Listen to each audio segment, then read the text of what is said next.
Welcome everybody to another episode of Rick Reads Comics. Today we're going through the issue number 2 of Silver Surfer from 1968. This one is actually going to be from October 1968 and it's called Windlands the Saucer. So let's skip it forward. If you watched my last video on Silver Surfer, we went through issue number 1, which was the secret, or not secret origin, but I guess the origin of the Silver Surfer. Maybe it says secret, not sure. And if you don't know anything about the Silver Surfer was actually a man from the planet Zenla. His name was Norrin Rad. And when Galactus came to the planet to devour it, he offered himself in exchange as a herald of Galactus, which means he was turned into the Silver Surfer, and he now surfs the spaceways looking for planets for Galactus to devour instead of Zenla, and he has to do this forever.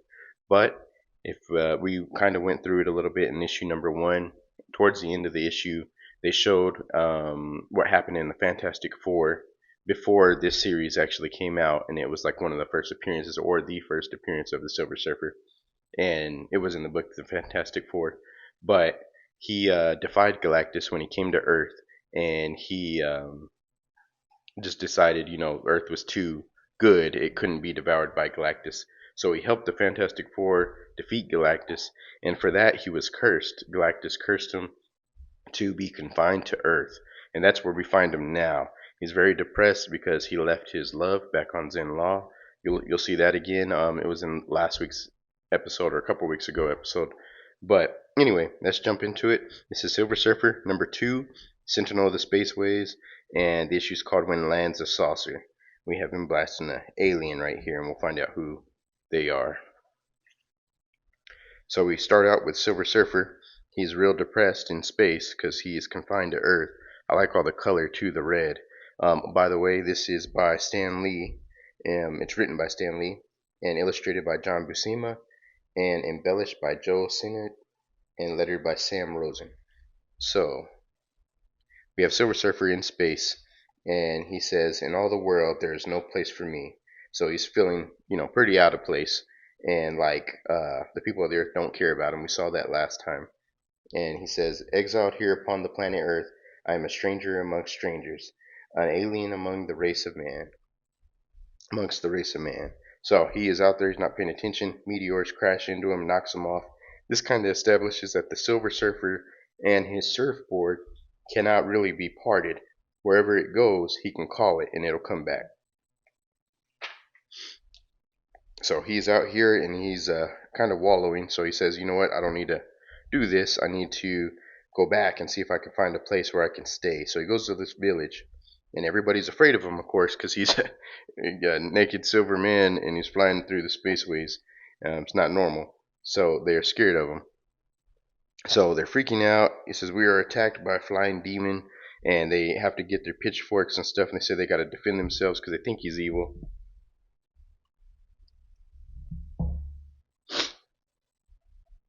So we have over here, he's trying to reason with them, and he says, "Good people, attend my words. I seek only to dwell among you in peace and friendship. There is much that I may teach you, and there is much that I must learn." And they say he lies, it is a trick, he will destroy us all. So he tries to reason with them. So this guy's the ringleader, and this old man's trying to help him out, but he's not having it, so he gets the crowd riled up. And Silver Surfer decides to get out of there before there is any more trouble, because they are already getting violent. So he gets out of there and he goes back to the spaceways. He's still thinking about it, and then he decides to once again try to go towards the city. And these people see him and they go, "Oh no, it's a Silver Surfer," so they're freaking out too. He tries to go down there and reason with the cop, but the cop's trying to arrest him or see if he's causing a commotion, and says he needs to get some clothes. So this kind of has like a little bit of social undertones and social injustice. This cop says, "Hold it, mister. Where do you think you're going in a get-up like that?" And he says, "I have to come find a dwelling place for myself.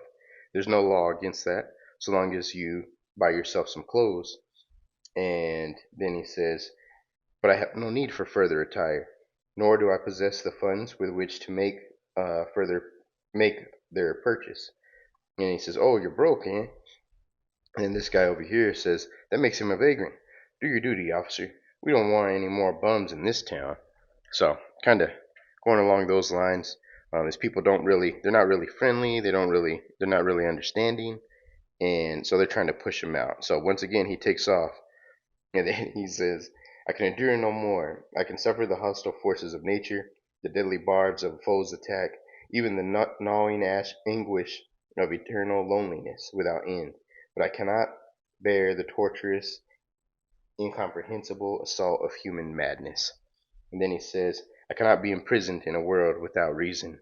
So he's freaking out kind of, and he takes off, and he tries to go and get through Galactus's barrier that he's put around the planet for the surfer that he can't pass. And he hits it and falls off his board and says, "No, the barrier is still there." So he is, yeah, in a bad spot. He says, "I who have never known failure have failed at last." But so as Norrin Rad, he was very successful in on planet Zenla, and they had everything they wanted, but he was always yearning for more, and so now he's kind of reached his limit. So he starts fantasizing or remembering his girlfriend back home on Zenla. Her name's Shalabal, and it actually jumps to her and gets her perspective, and she misses him too. And this is one of their elders, or maybe her father, I'm not sure, but I think one of the elders that knew Norrin Rad. And she misses him, and she says, but even when he was here, he was always wanting to go somewhere else. He was always wanting to explore space, so now he's doing that. And she just talks about how he wasn't really happy or content there, and he's also thinking about this, and he just misses her now. And he got what he wanted. He got to surf the spaceways, and he says, if I had done this, if I had known this is how it would have turned out, would I have even left? So it jumps back to him again. He says, while I am here, I can put my skills to use because these people need me. He says, while there is poverty and want, while there's the cancer of crime and the brutal scourge of tyranny, I can make a difference. So he's out here thinking of all these things, and then we have a gleam in the distance, and there is a spaceship coming. And he says, it is an alien starship hurtling towards the Earth. He says, but from where does it come, and for what unimaginable purpose? We are observed by one who is alien to those below. So he decides to go follow him. These guys already see him on the scope, and they're like, well, he doesn't have any weapons. He isn't armed, so he can't really hurt us or anything. So they don't do nothing. They just keep going. So he sees him, and he's following him, but he does not know that they cannot see him. So they got some kind of invisibility going on with their ship, but only Silver Surfer can see. So he starts to notice that, these people kind of don't notice what's going on. And they say this, it's the Silver Surfer, and they see him, and he's trying to warn them and say, hey, get out of here. There's something happening. There's a spaceship here you can't see. But they start attacking him. They think he's just a crazy person, and they're scared of him, of course, because he's all silver and alien. And so they totally miss the point that there's something else, and they arrest the Silver Surfer. And the Silver Surfer allows himself to be arrested because he's like, I dared not use my power against them, lest I destroy them all. So, yeah, there's that. The aliens are out there. Silver Surfer's in here. He didn't get his board, though. So he calls to his board. The board comes flying, leaves these guys from where he left it, and it breaks the jail, and he's able to get out and escape. So he takes off flying again, finds a spaceship, and he says, and now to learn what I must know. He's going to find out why they're here. So he goes into the spaceship. He finds this alien guy, and they say, who are you? And he says, Silver Surfer knows no fear. And then he's like, who are y'all? So he's taking them around, and he says, we are the Brotherhood of Badoon. So that's who these aliens are, the Brotherhood of Badoon. And so Silver Surfer's questioning them. They're showing him different stuff. They say they come in peace, but he doesn't, totally believe them yet. And he says, I have visited many worlds, but never have I seen Badoon. And he says, yet I have heard that name, and ever was it spoken with fear and nameless dread. So he's trying to make his case that they're actually peaceful, and he says, I'll take you to the Brother Royal. So I guess that's like their king. So he brings him over here and he says, "Why have you brought this guy?" And he says, "I wanted to show him, why we're really here and that we don't mean any harm."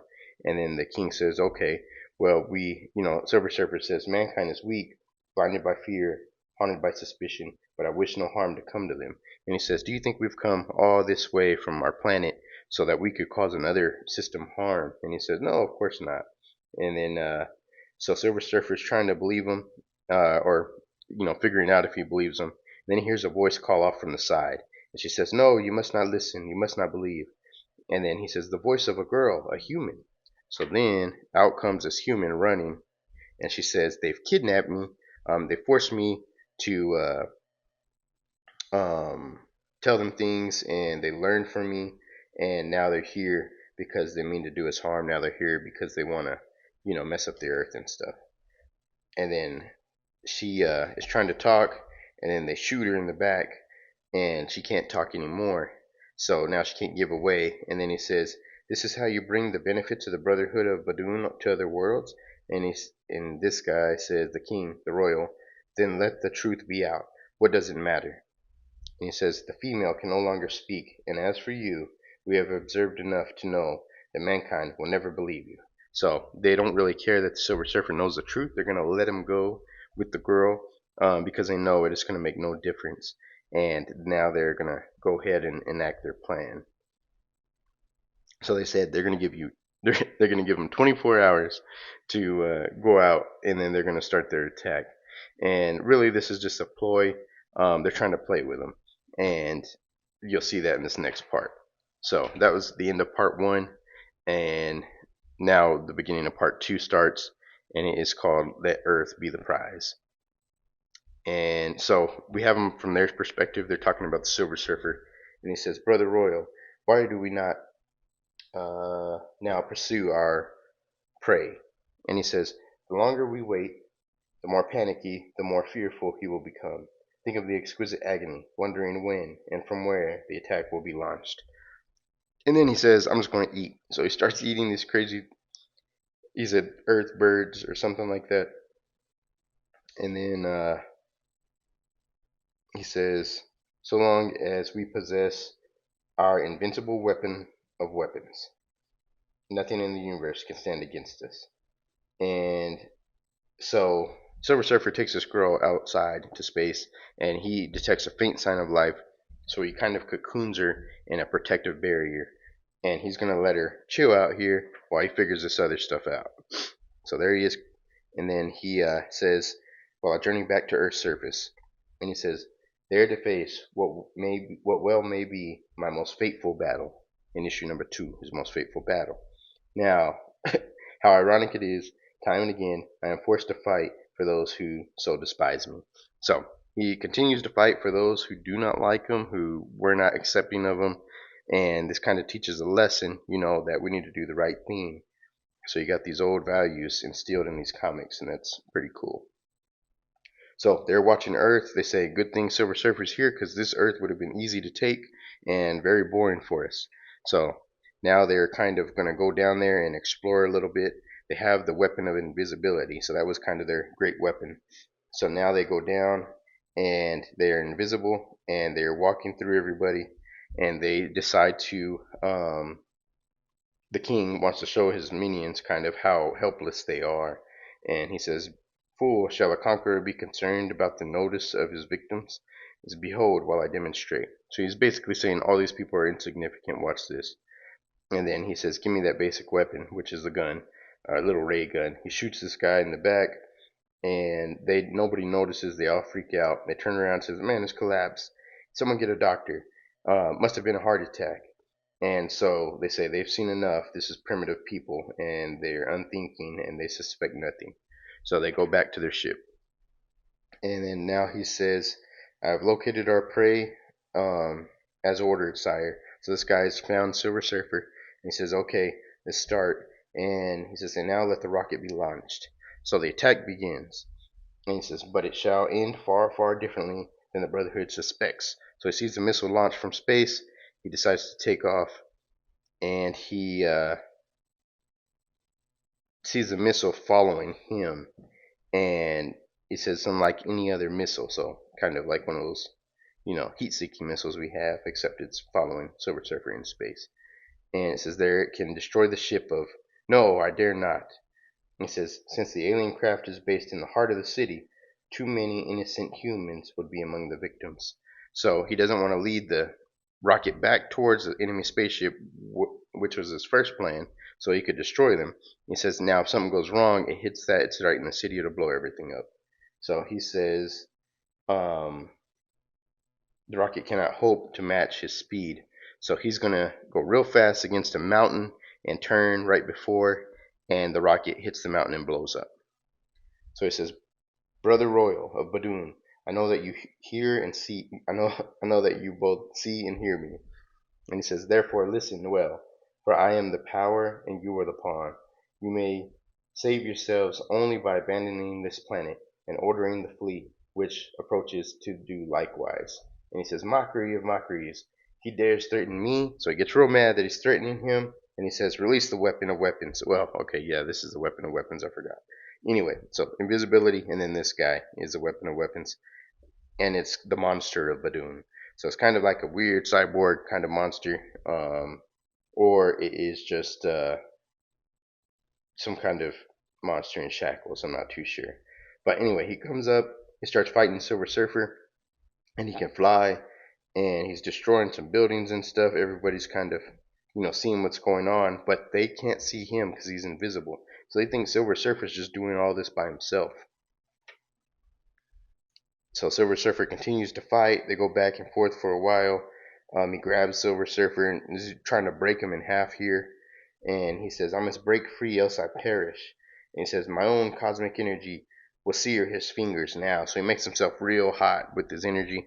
And then the monster lets go. He says, I am saved. He relinquished his grasp. So takes off flying. He's trying to think of a plan. And he says, I'm just going to have to use my power cosmic. And he says, can they not see what I seek to do? Are they not aware that I fight the fight for them? The fight I had almost forgot. Too long has it gone on. Now it must end. So now he's ready to, finish this. And he says, now has the surfer's strength returned. So he's got his strength back. And he uses full power cosmic. And the monster is actually, getting hurt, and he's starting to get defeated.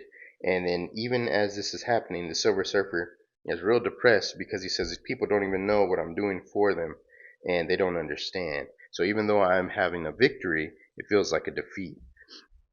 So the Royal is freaking out a little bit because his monster is getting beat. He said, this is supposed to be our weapon of weapons, and he's getting defeated, and he's going to die. So you better withdraw him. So they withdraw him and take him back. Now the people are catching on, the generals and stuff, and they are, deciding what to do, and they're gonna end up trying to shoot missiles and stuff at them, or at the Silver Surfer. They don't even know the aliens are there. So Silver Surfer sees them starting to flee. They're starting to retreat because their monster of monsters was beaten. They say, we'll take off and we'll live to fight another day. So Silver Surfer sees that, and then he sees that the people are actually going to start trying to fire.